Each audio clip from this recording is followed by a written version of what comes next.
Oi, meus amores! Estamos de volta com a nossa aula, né? Finalmente! Depois do nosso período, né, de avaliações, estamos voltando com a nossa aula. Vamos lá. A gente começa um assunto para a terceira avaliação. O nosso assunto de hoje é a Revolução Francesa, tá? Lá do livro de vocês. Acompanhem lá também. A sociedade do Antigo Regime, tá? Predominava na França o Antigo Regime, né? Tia, mas eu não lembro o que é o Antigo Regime. O Antigo Regime é aquele regime no qual o rei é um rei absoluto, aquele rei que administra tudo, ele tem poder administrativo, ele tem poder religioso, né? Então, esse rei, ele também é nomeado pela igreja e ele também tem uma questão divina em relação a isso. Por quê? Porque segundo a igreja, ele é enviado por Deus, né? Deus abençoou para que ele fosse aquele rei. Então a gente vive um antigo regime, e esse antigo regime que ele tem classificações, a gente vai falar aqui mais na frente, tá? A sociedade francesa era dividida em 3 estados, tá? Então a gente vai ter uma divisão aí dessa sociedade, a sociedade ela é dividida. A gente vai chamar de 3 estados. O nosso primeiro estado, ele é composto pelo clero, né? Pelo papa, bispo, arcebispo, né? Que vão ser esse primeiro estado, ou seja, vão fazer parte, né, de uma elite. A gente tem em segundo a nobreza. Essa nobreza, quem é esses nobres, né? São pessoas que moram na realeza, né, num palácio com o rei, são cortesãs, né? Então a gente tem várias pessoas que principalmente são pessoas da nobreza que têm terras, tá? Então nessa questão de nobreza a gente tem várias pessoas que vão morar na casa do rei, aquelas pessoas, aqueles nobres que compraram o título. Como assim? A pessoa tinha dinheiro e ela pegou e comprou um título, digamos, de marquês, tá? Então a família dela toda, né, vai ser de marquês. Então o marquês, a marquesa, né, e os filhos vão ser nobres. E a gente tem o terceiro estado, né? Aquele terceiro estado que é quem? São os camponeses, trabalhadores das cidades e burgueses, né? Ou seja, é aquela galera que trabalha nas fábricas, nas indústrias, né? São aquelas pessoas que vão trabalhar no campo, com a questão da agricultura, com artesanato. A gente tem a burguesia, né? Que são os comerciantes, aquelas pessoas que vão pegar aqueles produtos, muitas das vezes devidos do campo, como produtos de alimentação, e vão vender, vão comercializar para outras localidades, tá? Então é preciso que vocês prestem atenção nessa questão desses 3 estados. Por quê? Porque é a base da sociedade, tá? É a base do que a gente vai estudar agora, é relacionado a esses 3 camadas sociais, tá? Aquela, né, que é a igreja, né, que a gente chama os que oram.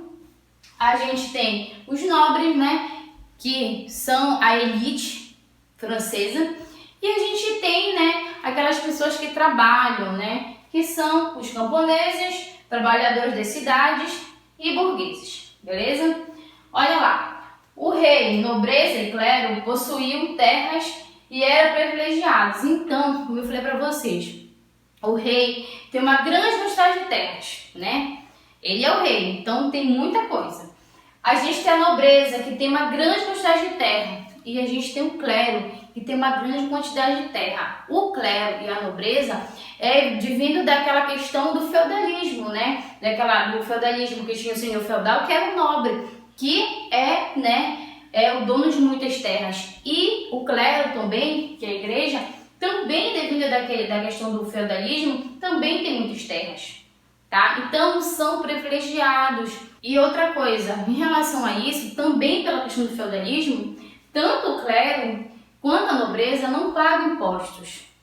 Pelo contrário, às vezes ainda ganham uma bonificação, como se fosse uma pensão do Estado para viverem, tá? Então a gente tem eles sendo muito privilegiados nessa sociedade. A gente tem o terceiro estado, pagava altos impostos com o seu trabalho, tá? Então a gente tem esse terceiro estado, né, que vai pagar altos impostos. São as pessoas que trabalham para manter o rei, a nobreza, o clero, tá? Por quê? Porque eles que trabalham, com o seu trabalho eles vão pagar altos impostos, né? Impostos esses que vão ser de várias formas. O camponês pagava talha, e dízimos. Então, pensa naquela questão do feudalismo, principalmente na questão do campo, o camponês ele vai pagar um imposto para o nobre, né, que ele trabalha nas terras, né, que é a chamada talha, para usar aqueles instrumentos, para usar alguma coisa que existe nas terras do senhor, né, desse nobre, ele vai ter que pagar um imposto chamado talha, né, que é com produtos que ele tem. E ele ainda tem que pagar 10% de tudo que ele recebe para a igreja. Por quê? Porque a igreja dizia que se ele não pagasse 10%, ocorria que ele ia sofrer alguma coisa, estava em pecado. Então as pessoas eram predominantemente, né, crentes na questão do cristianismo e tudo mais.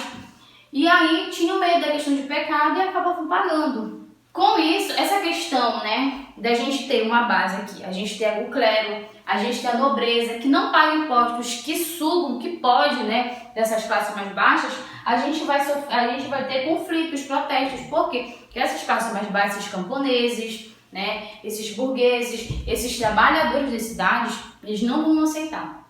Eles vão, né, fica se questionando, mas poxa, a gente trabalha tanto para manter esse povo aí. Então é justamente o que vai ocorrer. Eles vão acabar entrando em protesto, né? Entrando em conflito. Por quê? Porque para eles é inconceptível a ideia de trabalhar e tanto ter que pagar tantos impostos. A França no século XVIII, tá? Na França do século XVIII, a maioria da população vivia e trabalhava no campo, tá? Então, como eu falei para vocês, para gerar essa questão dessa alimentação, né? A maioria das pessoas vão trabalhar no campo. Essas pessoas aqui que vão compor esse terceiro estado são 97% da população, né? Então são uma grande quantidade. E a maioria deles trabalhava no campo, né? E trabalhava no campo com a questão da plantação e a colheita de produtos. Mas nas cidades existia também a questão das indústrias, né? Porque já predominava a questão das indústrias. Como eu falei para vocês, a concentração de terra, né? Concentração de terra na mão de poucos, que acabava muitas vezes fazendo com que houvesse conflitos, né? Por quê? Porque esses nobres, eles tinham muitas terras, né? Enquanto os camponeses não tinham terras, trabalhavam para eles, produziam muito, né? E não tinham, muitas das vezes, nem com que sobreviver. E aí, aqui a gente coloca a concentração de terras, né, na mão de poucos, e altos impostos, né? Então esses camponeses vão pagar altos impostos, uma grande quantidade de impostos, como eu falei para vocês. Alimento poucos, né? Versus valores elevados do alimento. O que ocorre é o seguinte: em um período, né? No período lá de 1700 e o que eu acho que 80 por aí, houve, né, na França um distúrbio climático.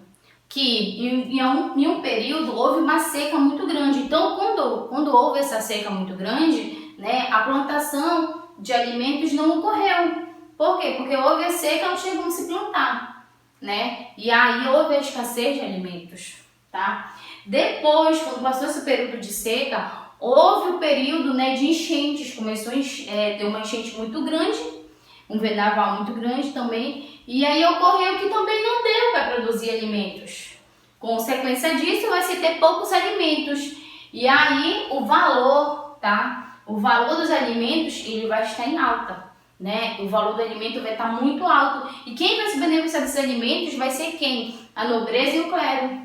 Fazendo com que os camponeses, as pessoas mais pobres, tanto do campo quanto das cidades, acabassem da miséria, passando fome. Por quê? Porque não tinham dinheiro, né? Não tinham um dinheiro tão alto para dar para comprar alimento, até porque não estavam produzindo, né? E aí acabavam passando fome. Um dos motivos no qual vai rolar, né, a questão do conflito em relação à Revolução Francesa. E aí a gente tem também a burguesia insatisfeita. Tia, mas por que a burguesia está insatisfeita? Porque a burguesia, ela tinha que pagar altos impostos, tá, para os nobres, para comercializar, para tirar, digamos, lá dos feudos, né, os produtos. Então, a burguesia estava insatisfeita por ter que trabalhar tanto, né, e ainda pagar altos impostos para essa nobreza. Os industrialistas não aceitavam a política do rei, tá? Por quê? Porque o rei, ele beneficiava o quê? Algumas indústrias, né, de nobres, indústrias essas que beneficiavam só os nobres. Quando esses industrialistas, esses burgueses, né, esses burgueses que são desse terceiro estado aqui, acabavam ficando muitas vezes sem produtos, terem como trabalhar nas suas indústrias. Por quê? Porque o rei dava monopólio, né, de algum produto para outras empresas. Acabava fazendo com que esses industrialistas acabassem ficando em miséria, não conseguissem trabalhar, tá? E aí, no meio de tudo isso, nesse conflito, questão de fome, miséria, tudo ocorrendo, aí a gente vai ter a convocação, olha, a convocação dos Estados Gerais. Gastando mais do que arrecadava, o governo de Luís, então não esqueçam o carinho importante aqui, ó, o Luís XVI, ó, é o rei do momento, tá? Ele também é chamado por nós historiadores como Rei Sol. O que ocorria? No governo de Luís XVI, ele construiu um grande palácio, né? Um palácio muito grande que é chamado Palácio de Versalhes, tá? Então ele tem esse palácio, e nesse palácio é uma manutenção muito grande, porque a maioria das coisas é feita de ouro lá. As paredes, porta, tudo é de ouro lá. E aí eles esbanjavam muito, eles não conseguiram manter a questão de organização financeira deles. E aí ocorreu que chegou um período que eles já acabaram ficando sem dinheiro. Mas essa questão de eles ficarem sem dinheiro tem essa questão de não terem se organizado as suas finanças, né? Acabaram gastando mais do que deviam. E tem a ver também com a questão das guerras. Por quê? Porque a França entrou em 2 guerras quando ela não tinha dinheiro. Ela já estava, né, com essa arrecadação baixa. E aí já estava sem dinheiro, ela entrou em 2 guerras. A Guerra dos 7 Anos, que foi contra a Inglaterra, né? E a gente tem a França entrando na guerra, né, da independência dos Estados Unidos. Lembra que a gente estudou? Então a gente tem a França entrando no processo de independência, quando ela não tinha dinheiro. E aí faz com que ela fique cada vez mais fraca economicamente. Ela não tenha dinheiro. Como eu falei para vocês, o que ocorria na França nesse período do século XVIII era fome, né? Porque altos preços de alimentos, desemprego, né? Por conta que não se tinha muita questão de uma plantação nesse momento, então se tem um grande desemprego também. E aí são coisas que vão atingir os franceses, são coisas que vai deixar os franceses na miséria, na fome, né? Extremamente revoltados. Por quê? Porque aqueles que trabalhavam tinham que pagar altos impostos. O rei convocou a Assembleia dos Estados Gerais. Então a gente vai ter aqui a convocação do rei Luís XVI, convocando a Assembleia dos Estados Gerais, composta, tá, de representantes dos 3 estados, né? A gente tem a chamada do clero, a gente tem a chamada dos nobres e a chamada, né, dos camponeses, burgueses e trabalhadores das cidades. E aí, cada um deles tinha o direito a um voto. Só que pensa só, o rei chamou para que houvesse reunião, para que eles pudessem, né, organizar a questão financeira, a questão da organização social da França. Só que o rei, ele pensou o seguinte: a nobreza e o clero são 2 votos, então tudo que a gente decidir vai ser imposto, né, para essa terceira camada, que são os camponeses e entre outros, né? Então eles pensaram o seguinte: a gente vai ganhar. Só que o que ocorreu foi diferente. O terceiro estado, né, pensou o seguinte: a gente vai ser um voto vencido, mas a gente pode ter outra estratégia. O terceiro estado convocou uma campanha, tá? Convocou uma campanha em favor do voto por cabeça, tá? Então, como eu falei para vocês, esse terceiro estado, né? Esses 97% da população, que são essa população que trabalha, né? Pensaram o seguinte: a gente não vai ser submisso a eles, a gente vai, né, mostrar a nossa força. E aí, o que eles fizeram? Fizeram uma campanha, tá?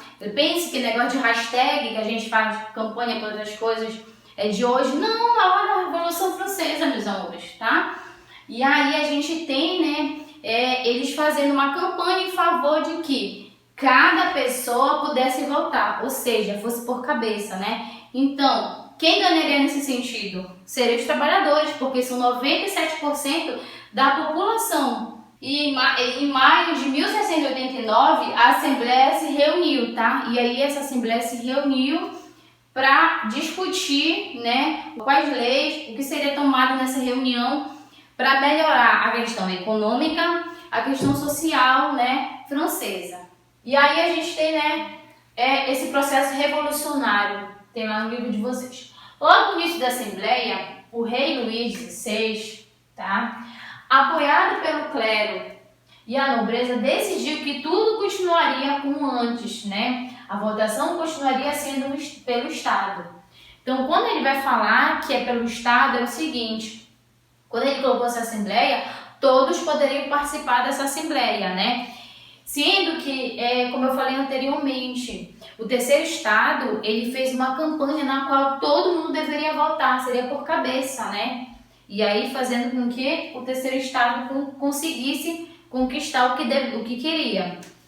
E aí só que o rei, ele não vai gostar disso. E é nesse momento que ele vai dizer então, né, que ele quer que continue como era antes. Por quê? Porque antes era assim, quando eles iam fazer uma votação, tinha uma sala que era direcionada para o primeiro Estado, uma sala que era direcionada para o segundo Estado, para eles discutirem, né? E a sala para o terceiro Estado para eles discutirem. Só que, claro que a nobreza e o clero, eles sempre ficavam na mesma sala. Por quê? Porque eles sempre faziam coisas, né, leis que beneficiassem eles e acabassem, né, se juntando para jogar embaixo as leis, né, e as propostas que o terceiro Estado sempre colocava em pauta.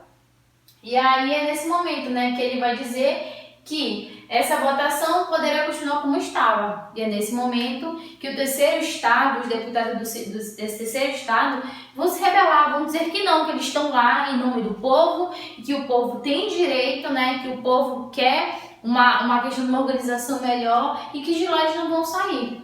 E aí é nesse momento que essa tensão aumenta, né? Por quê? Porque eles não vão aceitar livremente, né? Já que a ideia deles, né, já que o rei colocou que ele não ia aceitar a lei de ser um voto por cabeça. E aí essa tensão ela vai começar, né? Essa tensão que ela já vem de muito tempo. Por quê? Porque o povo ele está padecendo, o povo está sofrendo com fome, com miséria, com desemprego, né? Com altos impostos que essas duas outras classes, o clero e a nobreza, estão impondo em cima deles, né? E aí Luís mandou fechar a sala e os deputados se reuniam, né? E aí é nesse momento que o Luís vai dizer que vai fechar essa sala onde eles se reuniam, né? Que era só para aqueles deputados, ou seja, só aquelas pessoas que eram, digamos assim, da organização dos estados ficarem. E é nesse momento que vai gerar já um conflito, né? Por quê? Porque não era certo o Luís mandar fechar a sala deles. O deputado invadiu a sala de jogo de pela, né? E aí tinha essa sala de jogos de pela, né? Era um jogo que eles jogavam lá, que era tipo tênis. E aí invadiram essa sala, né? E aí começaram a brigar, começaram a entrar em conflito e tudo mais.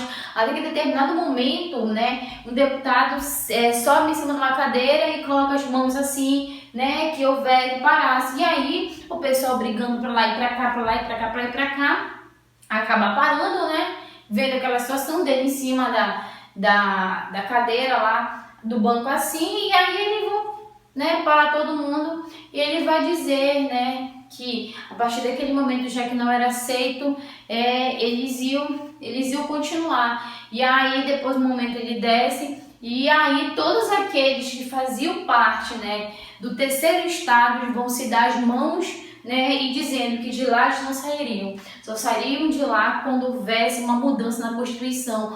Quando houvesse a mudança na Constituição para que beneficiasse também eles, né, para que eles não pagassem tão altos impostos. E aí, esses terceiros estados eles vão fundar essa Assembleia Nacional Constituinte, né? E aí, enquanto isso, o povo fora dessa Assembleia está em conflito, né? E aí o povo fica sabendo do que está acontecendo. No dia 14 de julho de 1689, se espalhou a notícia de que o rei mandaria reprimir as assembleias populares. Então o rei vai fazer o quê? Ele vai começar a reprimir as assembleias populares, né? Não pode mais ter a junção, né, de assembleias para conversarem sobre o rumo, né, que se tomaria para a França. E aí é nesse momento que as pessoas vão ficar chateadas, vão começar a defender, né, as pessoas mais pobres vão começar a defender os seus deputados.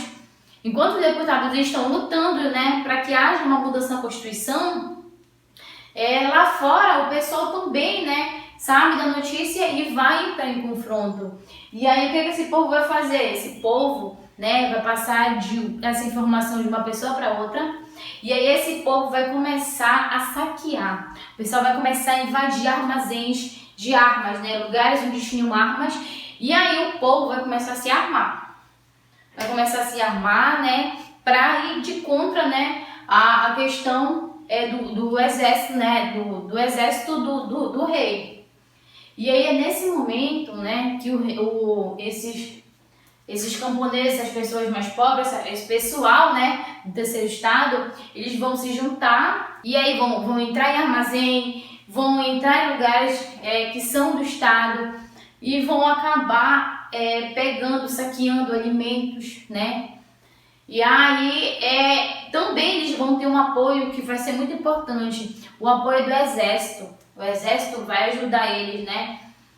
Os soldados do exército vão ajudar eles nessa campanha também. E aí eles vão fazer o quê? Eles vão invadir a Bastilha. Luís XVI, ele construiu o Castelo de Versalhes, tá? Então, era costumeiro, quando se fazia uma construção de um castelo, né, de um palácio, sempre abaixo, né, do castelo, se ter as masmorras, né, eram as prisões para jogar as pessoas, prisioneiras, fazer alguma coisa do tipo. Só que ele achava que o palácio dele era muito bonito e que ele não queria lá. E aí o que ele fez, né? Como uma forma de reprimir, como uma forma de mostrar, né, para o seu povo, ele mandou construir, né, uma fortificação enorme no meio da cidade, com muros altos, né? E aí era a prisão. Ele usava desse lugar que era chamado de Bastilha, né, para mandar aprisionar as pessoas, né? Exemplo, alguém falou mal dele, alguém está se rebelando contra ele, então ele mandava prender. Então eram presos várias pessoas lá, principalmente presos políticos, né? Pessoas que iam contra o que ele falava, então ele mandava prender lá. Então a Bastilha, ela é uma prisão, tá? Só que assim, um dos exemplos, quando essas pessoas vão invadir os armazéns com armas, eles vão ter, nesses armazéns tem poucos lá, exemplo, tem, digamos assim, uns 10 soldados só. E a população é grande, né? Então essa população conseguiu ir lá, pegar as armas e tudo mais. Só que na Bastilha é diferente, porque na Bastilha, né, por ser uma prisão, tinha uma quantidade de soldados. Só que mesmo assim, essa quantidade de soldados ainda é uma quantidade pouca, né? E aí, esses soldados, eles não vão, tipo assim, fica com medo, não. Eles têm canhão lá, eles têm arma lá, eles vão, né, jogar coisa de canhão nas pessoas. Eles vão usar as armas para matar alguns camponeses, né, alguns burgueses e trabalhadores da cidade. Só que aí, mesmo assim, digamos, matou um, mas existe vários, e aí o povo consegue entrar na Bastilha. E aí, uma vez entrando na Bastilha, eles conseguem matar, né? Matar, pegar alguns, prender algumas pessoas, alguns soldados lá, e eles invadem. Porque lá na Bastilha se tinha alimentos, na Bastilha se tinha muitas armas também. Então é um símbolo muito grande quando eles invadem a Bastilha, né? E outra, na Bastilha eles também soltam os prisioneiros que estavam presos lá, tá? As pessoas que ficavam lá, né? Muitas das vezes presos políticos. E aí, no meio dessa instabilidade, no meio de todo esse conflito, questão de convenção, de assembleia, de saqueamentos e tudo mais, a gente tem, né, eles têm a ideia do que? Lá no campo, as pessoas começaram a ficar sabendo disso. Então, lembra que lá no campo ainda se é o feudalismo, ainda rola o feudalismo, né? onde se tem o senhor, um nobre, que é o senhor feudal, e ele tem os seus subordinados, né, que são os servos que trabalham para eles. Esses servos que pagam altos impostos, pagam dízimo para a igreja e pagam altos impostos, né, para esse senhor. E esses servos vão se rebelar também, tá? Os camponeses se rebelaram contra os senhores, e aí se rebelando, eles vão fazer o quê? Eles vão entrar nos castelos, eles vão quebrar as coisas, eles vão saquear, né? Vão levar algumas coisas, vão queimar, vão matar alguns senhores, e principalmente um dos atos que eles vão fazer é pegar a folha, digamos, que dizia lá, fulano de tal, ciclano de tal, devia tanto de talha, devia tanto de imposto, fulano isso, fulano aquilo, eles vão pegar e vão queimar, tá? Eles vão queimar. Dessa forma, o Senhor não tinha mais como cobrar, né, nem o imposto, não cobrar mais nada deles. E aí a gente diz que chega o fim do feudalismo, né, na França. Esse é o marco que finaliza de fato o feudalismo na França. Em 4 de agosto de 1789, a Assembleia Nacional Constituinte aboliu a servidão, tá? Então, nesse momento, vai abolir a servidão, não vai mais ter servos, tá? Não vão se ter mais servos. Vão abolir a servidão, os dízimos e os privilégios, tá? Principalmente vão abolir os privilégios da nobreza, né? Os privilégios do clero. Então eles vão ficar desprivilegiados. A ideia é que todo mundo fosse igual, tá? E aí essa ideia de abolir a servidão faz com que as pessoas fiquem livres, aqueles servos fiquem livres, né? Não tenham mais que trabalhar para aquele senhor. E também não tenham mais que ser obrigados a pagar altos dízimos, né, para a igreja. No dia 26 de agosto de 1689, a Assembleia aprovou, tá? Isso é importante, aprovou a Declaração do Direito do Homem e do Cidadão, tá? Então vai aprovar esse direito. E esse direito, ele vem muito igual às ideias do iluminismo, né? A ideia de que as pessoas poderiam falar, poderiam pensar, poderiam se expressar, a ideia de liberdade, a ideia que todos seriam iguais, tá? Então é elaborado essa declaração, né, que vem dar digamos assim, um benefício, né? Vem dar uma melhora na vida das pessoas. Logo depois, um documento confiscou os bens da igreja, tá? E aí um documento foi feito depois que confiscava os bens da igreja, né? Confiscava as terras, confiscava os móveis, confiscava tudo, mas não só do clero, mas também da nobreza, tá? E aí eles vão se revoltar, tanto a nobreza quanto o clero vai se revoltar. Só que existe uma lei que não tem como eles voltarem atrás. E aí o que eles vão fazer? Eles vão acabar fugindo, tá? Vão acabar fugindo, mas antes de fugir, eles vão conseguir levar uma boa quantidade de moedas, joias, tudo que eles pudessem levar, eles levaram. E aí saíram fugidos, né? Foram para a Austrália e outros países. Por quê? Porque lá eles tinham a ideia de fazer o quê? De se organizar um exército para voltar, né, para tentar combater a revolução que estava ocorrendo na França. A monarquia constitucional, tá? Em 1791, a Assembleia Nacional aprovou uma Constituição que incorporou a perda dos privilégios, tá? Esses privilégios que são privilégios do quê? Da nobreza e do clero, tá? Então, eles perdem totalmente os privilégios que eles tinham antes, de terra, de joias, de não pagar impostos, agora eles têm que pagar impostos, tá? Os que não fugiram e ficaram, têm que pagar impostos. Então, é uma organização, uma estabilidade, tá? Do clero e da nobreza, limitou o poder do rei, tudo que a burguesia queria. Porque no centro dessas assembleias aqui, a gente tem, né, como representante do terceiro estado, a nobreza, essa nobreza que agora ela está em ascensão, essa nobreza que agora ela está na organização política, ela conseguiu o que ela queria, tá?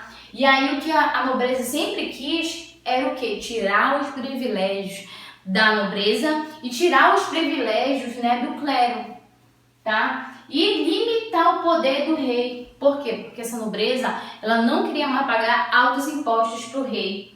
E aí tem a limitação, né, do rei. Agora o rei, ele é tipo assim, ele é fictício, tá? Ele não manda mais nada. Por quê? Porque são as assembleias que mandam, né? São a questão dessa organização aí que ficou. Ou seja, quem está no poder agora é a burguesia, então são eles que mandam.